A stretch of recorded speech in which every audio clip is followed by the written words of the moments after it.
ಶುಕ್ರವಾರ ಬಂದಾಗ ಶುಭದ ಶಕುನ ತಂದಾಗ ಶುಭ್ರಮನದಿ ಪೂಜಿಸಿದಾಗ ಹೊಲಿವಳಮ್ಮ ಭಾಗ್ಯಲಕ್ಷ್ಮಿ.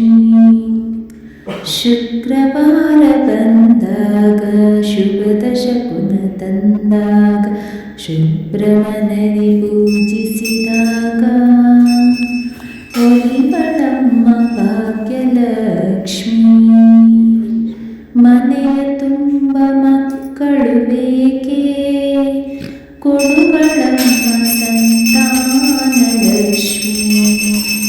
ದಾರಿದ್ರ್ಯವು ನೀಗಬೇಕೆ ಧನ ಕೊಡುವಳು ಧನಲಕ್ಷ್ಮಿ. ಶುಕ್ರವಾರ ಬಂದ ಪೂರ್ತಿ ವಿಡಿಯೋಗಾಗಿ ಕೆಳಗಡೆ ಇರುವ ಲಿಂಕನ್ನು ಕ್ಲಿಕ್ ಮಾಡಿ ವೀಕ್ಷಿಸಿ.